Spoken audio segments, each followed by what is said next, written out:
사도행전의 말씀은 사도행전 16장 25절로 34절입니다. 한밤중에 바울과 실라가 기도하고 하나님을 찬송하며 죄수들이 듣더라. 이에 갑자기 큰 지진이 나서 옥토가 움직이고 문이 곧다 열리며 모든 사람의 매인 것이 다 벗어진지라.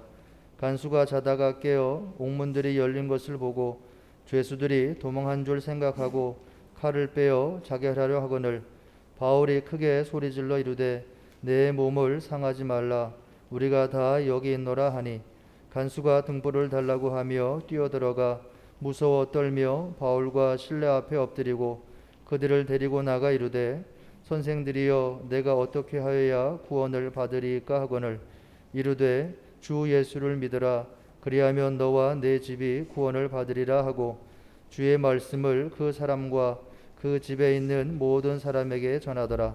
그 밤 그 시각에 간수가 그들을 데려다가 그 맞은 자리를 씻어주고 자기와 그 온 가족이 다 세례를 받은 후 그들을 데리고 자기 집에 올라가서 음식을 차려주고 그와 온 집안이 하나님을 믿음으로 크게 기뻐하니라. 아멘. 서신서는 요한계시록 22장 12절입니다. 보라 내가 속히 오리니 내가 줄 상이 내게 있어 각 사람에게 그가 행한 대로 갚아주리라. 아멘. 복음서의 말씀은 요한복음 17장 20절로 24절입니다.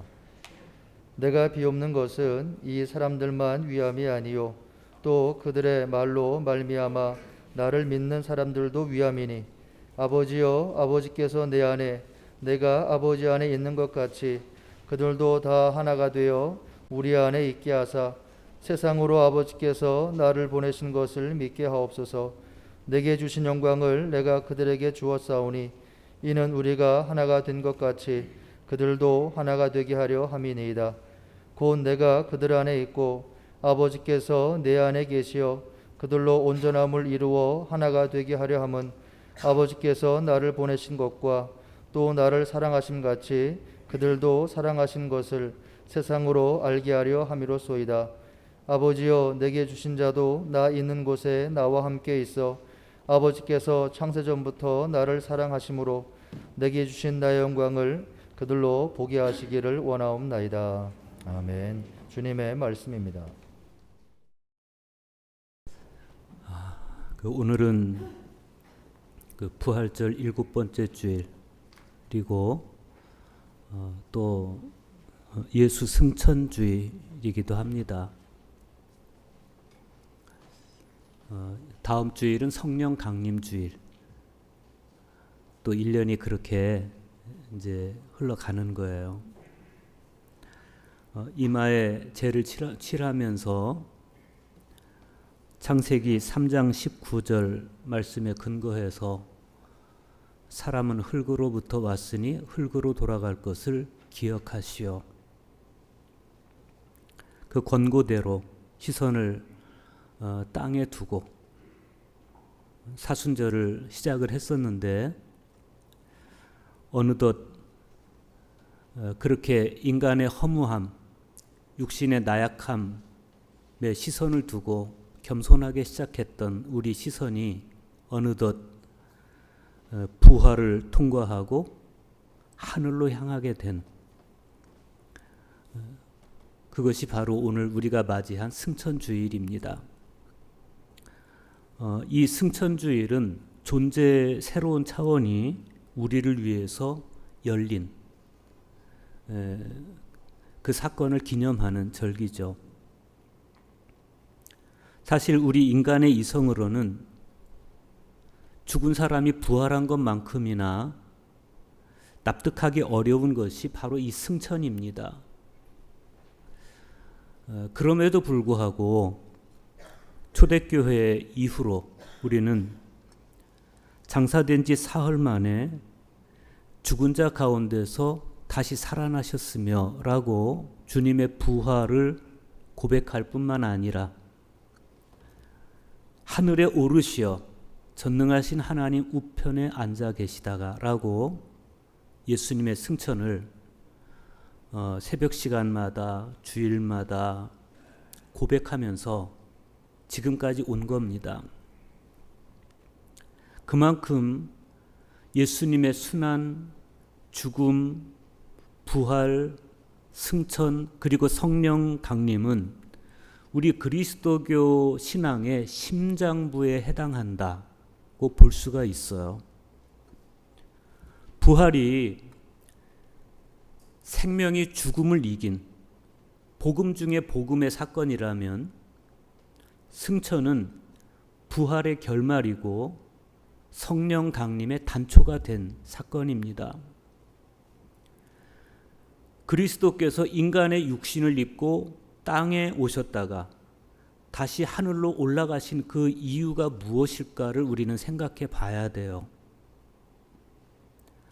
하나님은 하늘의 존재이고 인간은 땅의 존재라는 운명적 체념이 죽음에서 부활로 그리고 승천으로 이어지는 이 과정에서 극복되어야 했기 때문에 우리는 주님의 부활을 기념하는 것이고 주님의 승천을 기념하는 겁니다.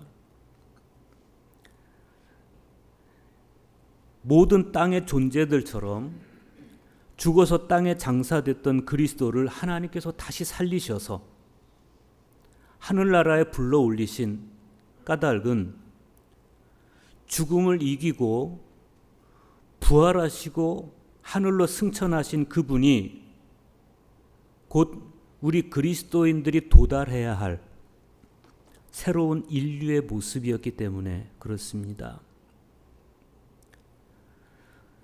부활하시고 승천하신 그리스도의 모습에 도달하는 것이어야말로 하나님께서 사람을 당신의 형상대로 창조하신 본래의 목적을 이루는 그런 삶인 겁니다. 본시 사람이 태어나고 자라고 죽는 이 땅은 낙원이었습니다.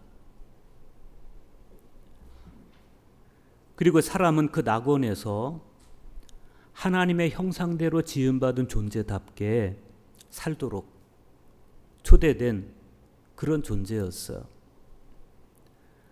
그런데 아담이 사탄의 유혹에 빠져서 낙원도 상실하고 하나님의 형상도 상실해버리고 말았을 때 예수 그리스도께서 그 아담을 대신해서 이 땅에 오셔서 사탄의 유혹을 이기시고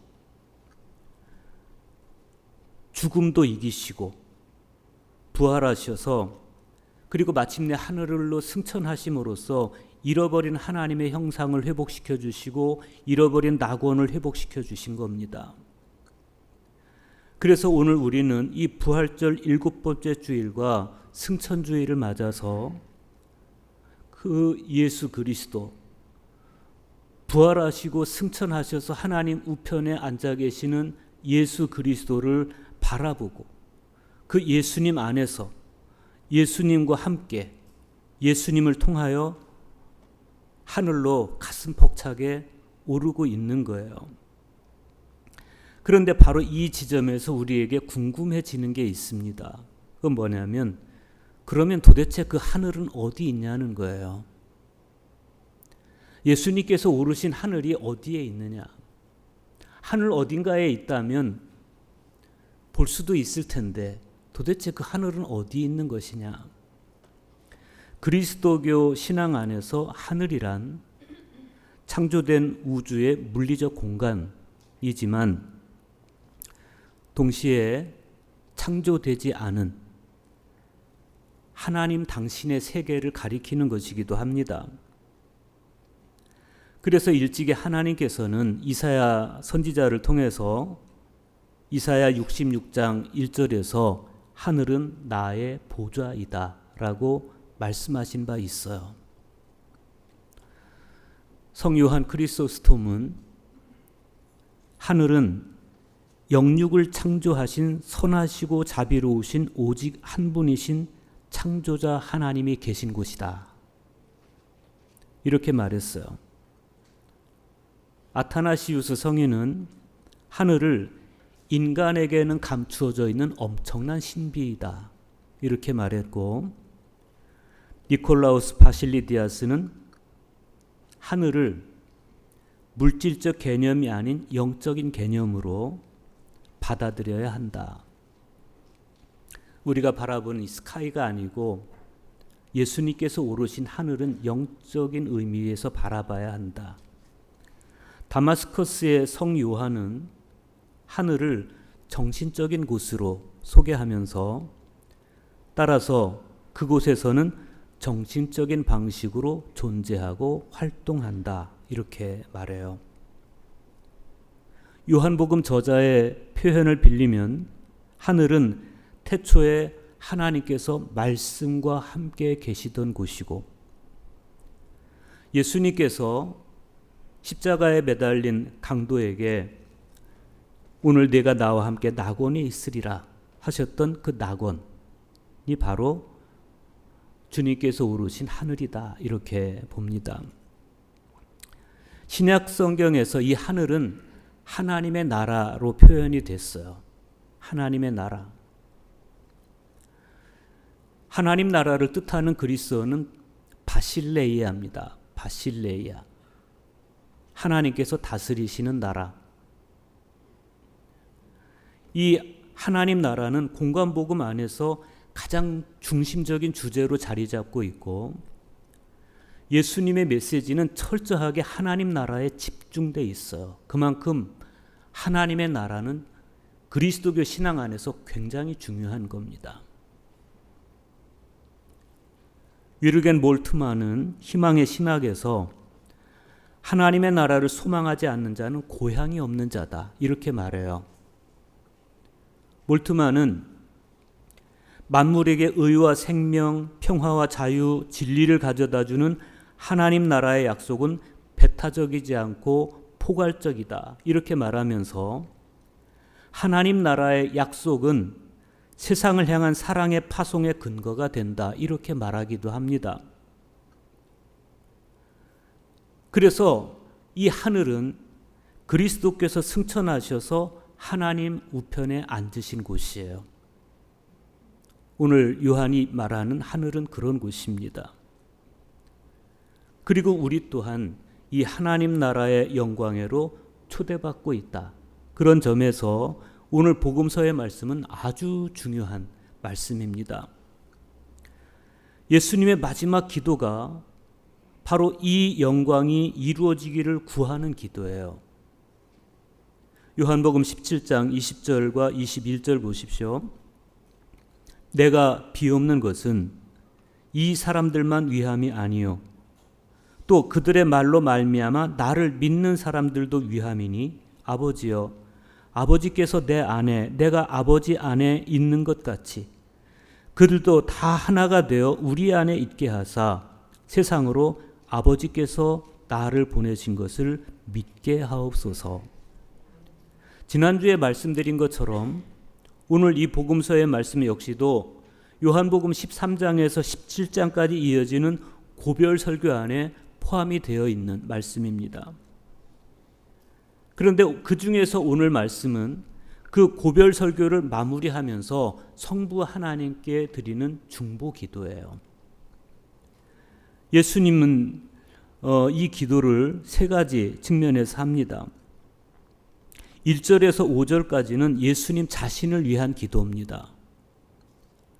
여기서 예수님은 아버지께서 내게 하라고 맡기신 일을 제가 완성함으로써 땅에서 아버지께 영광을 돌려드렸듯이 이 세상이 창조되기 이전에 내가 아버지와 함께 누리던 그 영광을 지금 아버지 앞에서 얻게 해주십시오. 이렇게 기도해요.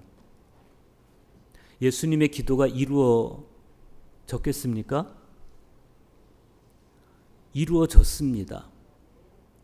하늘에 오르셔서 하나님 우편에 앉으심으로써 예수님의 이 기도는 이루어졌어요. 영광스럽게. 6절에서 19절까지는 제자들을 위한 기도입니다. 아버지께서 당신께 주신 말씀들을 내가 제자들에게 주었습니다 라고 말씀하시면서 내게 주신 아버지의 이름으로 저 제자들을 보존해 주셔서 아버지 우편에 앉아 얻으신 나의 영광, 나의 기쁨이 저 제자들 안에도 충만하게 해 주십시오. 이게 예수님의 두 번째 기도예요. 그리고 마지막 20절에서 26절까지는 그 제자들로 인해서 복음을 전해들은 바로 저와 여러분을 위한 기도입니다. 바로 오늘 복음서의 말씀이 그 말씀이에요.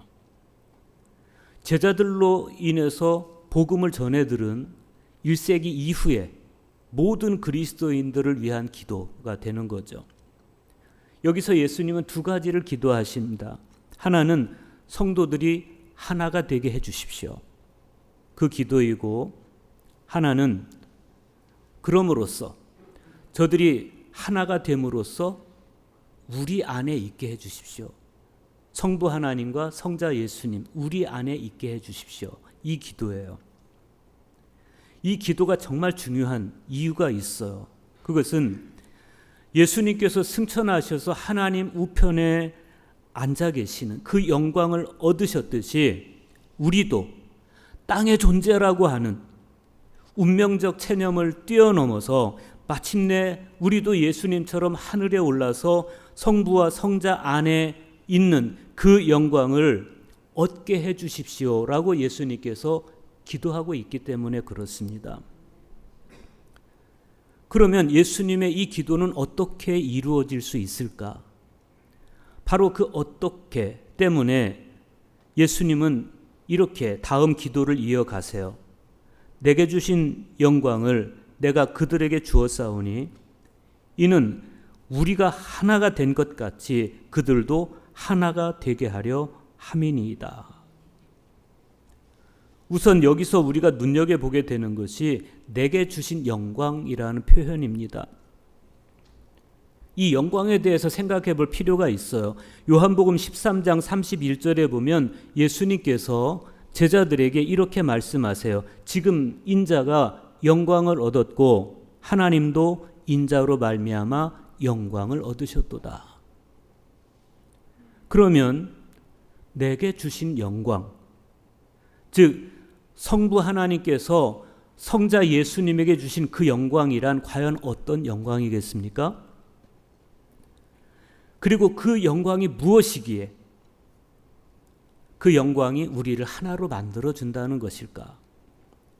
우리는 예수님께서 지금 인자가 영광을 얻었다라고 말씀하신 요한복음 13장 31절 그 앞뒤로 어떠한 사건들이 있었는지를 봐야 됩니다.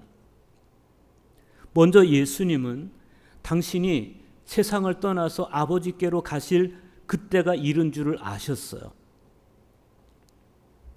다시 말하면 당신께서 당하실 순환과 죽음, 이것이 엄습해 왔다는 것을 예수님은 알고 계셔요. 그런데 놀랍게도 주님은 당신의 죽음이 임박해온 그 상황에서 자기 사람들을 사랑하시되 끝까지 사랑하셨다라고 요한은 말씀하고 있습니다. 주님은 그 상황에서 겉옷을 벗고 수건을 가져다 허리에 두르시고 대야에 물을 떠서 제자들의 발을 씻어주세요. 무릎을 꿇고. 그리고 허리에 두르고 있던 수건으로 제자들의 발을 닦아주십니다. 그런데 그 순간에 마귀는 시몬의 아들 가룟 유다의 마음에 예수를 팔려는 생각을 집어넣어요. 그래서 예수님은 유다가 당신을 팔 것을 예고하시고 이어서 베드로는 당신을 부인할 것을 예고하십니다. 그러니까 지금 인자가 영광을 얻었도다 이렇게 말씀하고 계시지만 정작 지금 주님은 제자들의 배신과 배반에 가운데 놓여 있는 거예요. 이게 어떻게 영광이 될 수가 있겠냐는 거예요.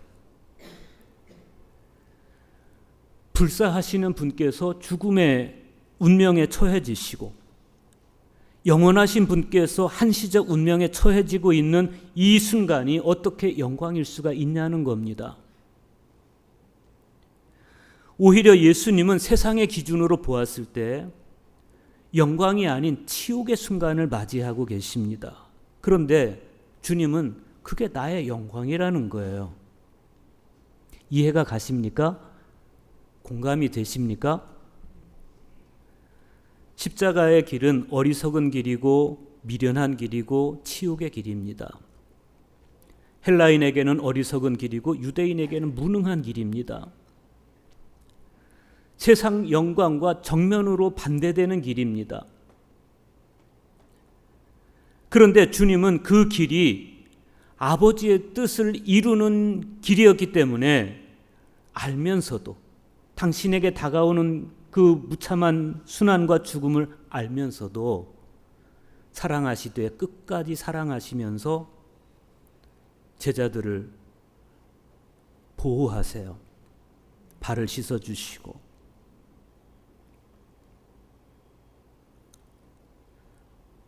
주님은 그것을 영광으로 여기시는 거예요. 당신에게 다가오는 죽음, 제자들의 발을 씻어주시는 겸손함, 이 안에서 당신의 영광을 보세요. 그래서 주님의 영광은 세상 영광과 달라요. 그렇다면 그리스도인들의 영광도 세상 영광과는 다른 것이다. 요한은 처음부터 세상 영광과 비교되는 이 주님의 영광을 이렇게 표현했습니다. 말씀이 육신이 되어 우리 가운데 거하심에 우리가 그의 영광을 보니 아버지의 독생자의 영광이요 은혜와 진리가 충만하더라. 여러분 이 말씀을 읽으면서 이상하다고 생각 안 했습니까? 말씀이 육신이 되어 우리 가운데 거하심에 그랬어요. 말씀이 육신이 되어라는 이 요한의 표현은 역설의 최고점을 우리에게 보여주고 있어요. 이분법적 사고가 지배하던 헬라 세계에서 말씀, 로고스는 거룩하고 존귀한 존재이고 육신, 육체는 사르스예요. 속되고 무가치한 것이에요. 그러니까 말씀이 육신이 되셨다. 이건 뭐냐면 하나님이 육체가 되어 오셨다는 거예요. 로고스이신 그분이 육체가 되어 오셨다. 거룩하신 하나님께서, 존귀하신 하나님께서 속되고 무가치한 존재가 되어 땅에 오셨다. 이 말씀이에요. 하나님께서 높으신 보좌에서 땅으로 추락한 사건. 거룩하신 그분이 세속의 나락으로 떨어진 사건. 이게 바로 성육신이에요. 예수님 탄생이에요. 그런데 바로 거기서 우리가 아버지의 독생자의 영광을 보았다고 요한은 말하고 있어요. 이렇듯이 예수님의 영광은 낮아지는 영광, 비우는 영광, 섬기는 영광, 고난당하는 영광입니다. 그리고 그것은 하나님께서 맡기신 일을 이루시는 영광입니다. 그래서 예수님께서는 십자가에서 숨을 거두시는 그 순간에 다 이루었다. 이렇게 말씀하시고 숨을 거두신 거예요. 그리스도인이란 어떤 사람입니까? 그리스도인이란 세상 사람들과 같은 영광을 추구하는 사람이 아니고 그리스도인이란 예수님과 같은 영광을 추구하는 사람입니다. 질적으로 같은 영광, 예수님과 삶이 같은 영광을 추구하는 사람을 일컬어서 그리스도인이라고 부르는 겁니다. 엄습한 죽음 앞에서 자기 사람들을 사랑하시되 끝까지 사랑하신 예수님. 그런데 예수님께서 그렇게 제자들의 발을 다 씻어주신 다음에 이렇게 말씀하세요. 내가 너희에게 행한 것을 너희가 아느냐. 너희가 나를 선생이라 또는 주라 하니 너희 말이 옳도다. 내가 그러하다. 내가 주와 또는 선생이 되어 너희 발을 씻었으니 너희도 서로 발을 씻어주는 것이 옳으니라. 내가 너희에게 행한 것 같이 너희도 행하게 하려 하여 본을 보였노라. 여러분, 왜 예수님께서 당신이 행하신 것 같이 우리도 서로 행하기를 원하셨습니까? 그래야만 당신께서 부활하신 후에 승천하시고 하나님 보좌 우편에서 얻으시는 영광을 우리도 얻을 수가 있기 때문에 그런 겁니다. 우리가 예수님처럼 형제들의 발을 닦아주는 사람이 될 때 주님이 얻으신 그 영광이 우리에게도 임하는 거예요. 예수님은 또 이렇게 말씀하세요. 아버지여, 내게 주신 자도 나 있는 곳에 나와 함께 있어 아버지께서 창세전부터 나를 사랑하심으로 내게 주신 나의 영광을 그들로 보게 하시기를 원하옵나이다. 여기에 예수님의 소망이 있습니다. 우리가 서로에게 종이 되어서 형제를 섬김으로써 마침내 우리 안에 일치가 이루어지면, 서로 겸손하게 종이 되어서 섬기는 그 섬김 속에서 우리 안에 온전한 그리스도인의 일치가 이루어지면, 그 일치 속에서 성부 하나님께서 성자에게 주신 그 영광을 우리도 볼 수 있게 되는 거예요. 그렇게 해달라고 예수님은 소망하고 계신 겁니다. 우리는 오늘 사도행전 말씀에서 예수님의 이 기도가 사도들에게 이루어진 현장을 보게 돼요. 빌립보에서 기도하는 곳을 찾던 바울과 실라가 점치는 귀신 들린 여종 하나를 만나게 됩니다. 바울과 실라가 그 귀신 들린 여종에게서 귀신을 쫓아내 줍니다. 그런데 그 여종을 점치게 해서, 그 귀신 들린 여자 종을 점치게 해서 돈을 벌면 그 돈으로 자기 배를 불리던 사람들이 바울과 실라가 그 여자에게서 귀신을 쫓아내니까 바울과 실라를 고발해요. 그래서 감옥에 가둬버려요. 빌립보 감옥에. 그런데 감옥에 갇힌 바울과 실라의 모습을 사도행전을 기록한 누가는 이렇게 우리에게 보여줍니다. 한밤중에 바울과 실라가 기도하고 하나님을 찬송하며 제수들이 듣더라. 그런데 그 순간에 갑자기 지진이 일어나고 옥토가 흔들리고 문이 열리고 죄수들을 묶어둔 쇠사슬이 풀어집니다. 여러분 같으면, 여러분을 결박하고 있던 쇠사슬이 풀어지면 여러분 같으면 어떻게 하시겠습니까? 도망가죠. 저 같아도 도망가요. 아닌 척 하지 마세요. 우린 다 도망갈 사람들이에요. 그런데 바울과 실라는 도망 안 갔어요. 왜? 자기들이 도망가면 간수가 죽는 거예요. 도망가지 않아요. 그런데 간수는 도망갔다고 생각하고 칼을 빼서 자결하려고 그럽니다. 그런데 그때 바울과 실라가 뭐라고 말해요? 내 몸을 상하지 말라. 우리가 다 여기 있노라. 간수가 감동합니다. 그래서 바울과 실라 앞에 바짝 엎드려요. 그리고 밖으로 데리고 나가서 이렇게 물어요. 선생님들, 우리가 어떻게 하면 구원을 받을 수 있습니까? 그때 바울과 실라가 한 말이 뭡니까? 주 예수를 믿으라. 그리하면 너와 네 집이 구원을 얻으리라. 그런 과정이 없이 대바람 주 예수를 믿으라 그러면 누가 믿겠어요? 그렇죠? 그날 밤 간수가 바울과 실라를 데려다가 자기가 때려서 난 상처를 다 씻어주고, 그리고 자기와 온 가족이 다 바울과 실라에게 세례를 받아요. 이때 우리는 바울과 실라에게서 보이는 하나님의 영광을 우리도 보는 겁니다. 진정한 영광, 참된 영광은 이런 거예요. 이 모습이 바로 그리스도인들이 도달해야 할 새로운 인류의 모습이고, 하나님께서 사람을 당신 형상대로 창조하셨던 창조의 본래 목적을 마침내 회복한 모습입니다. 이런 삶이 어떻게 가능합니까? 하늘에 오르셔서 하나님 우편에 앉아 계시는 예수 그리스도에게 시선을 두고 그 예수님의 모습이 마침내 내가 도달해야 할 모습임을, 그 영광스러운 나의 미래임을 알고 땅의 존재라는 운명적 체념을 뛰어넘어서 이 땅에서 살아가고 있지만 그러나 하늘을 바라보는 존재, 하늘의 이상을 둔 존재로 살아갈 때 이런 삶이 가능해지는 겁니다.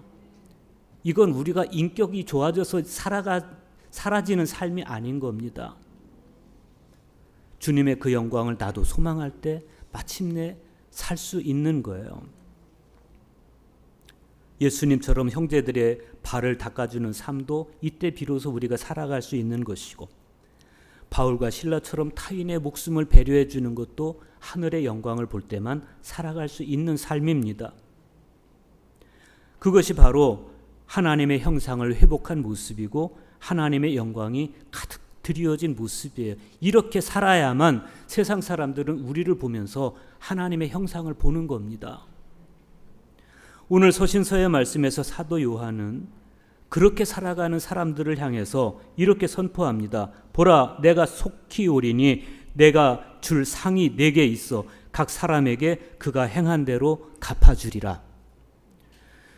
삼위일체 하나님의 이 사랑의 신비 안에 머무르면서 세상을 정말 예수님처럼 섬겨가는 그런 삶을 살아갈 때 주님은 내가 속히 와서 너희에게 상을 주리라, 이렇게 선언하시는 거예요.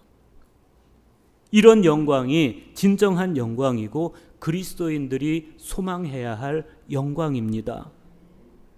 여러분, 그리스도인이 왜 삶을 아름답게 해야 됩니까? 이런 영광이 우리를 기다리고 있기 때문이고, 이 땅을 살아가는 모든 사람들이 이 영광을 볼 수 있어야 되고 이 영광을 얻어야 되기 때문에 그렇습니다.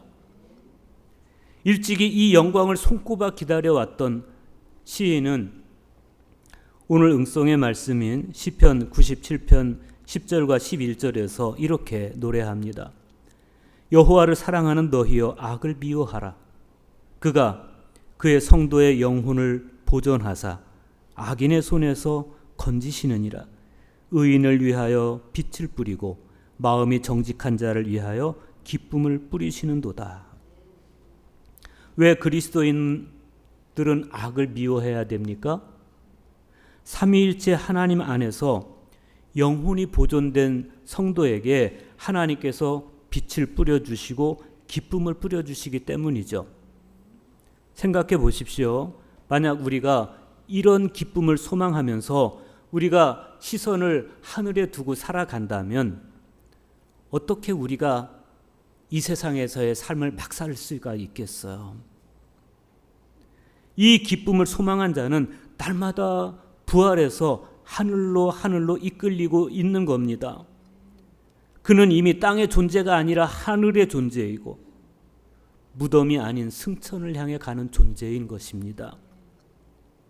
박경리는 우주반상 속의 당신이라는 시에서 내 영혼이 뱀처럼 배를 깔고 갈밭을 헤맬 때 당신께서는 산마루 헐벗은 바위에 앉아 나를 바라보고 계셨습니다. 그러면서 자신에 대해서 이렇게 자책합니다. 그렇지요. 진작에 내가 갔어야 했습니다. 당신 곁으로 갔어야 했습니다. 찔레 덩쿨을 헤치고 피 흐르는 맨발로라도 백발이 되어 이제 겨우 당도하니 당신은 아니 먼 곳에 계십니다. 절절히 당신을 바라보면서도 아직 한 발은 사파에 묻고 있는 것은 무슨 까닭이겠습니까? 내 영혼이 뱀처럼 배를 깔고 갈밭을 헤매는 동안에는 설사 거기서 주님 없이 얻는 어떤 성공이 있고 어떤 성취가 있다 한들 그게 우리에게 무슨 영광이 되겠으며 무슨 기쁨이 되겠습니까? 우주 만상 속에 계셔서 나를 바라보고 계시는 주님께로 가서 그분의 영광을 나도 소망하고 그분과 영광을 공유할 때 바로 거기에 참된 기쁨도 참된 영광도 있는 겁니다. 한 발은 하늘을 향해서 가고 있지만 한 발은 사파에 묻고 있는 삶이라면, 지금까지 그렇게 살아왔다면 이 순간에 이제 우리는 결정해야 됩니다.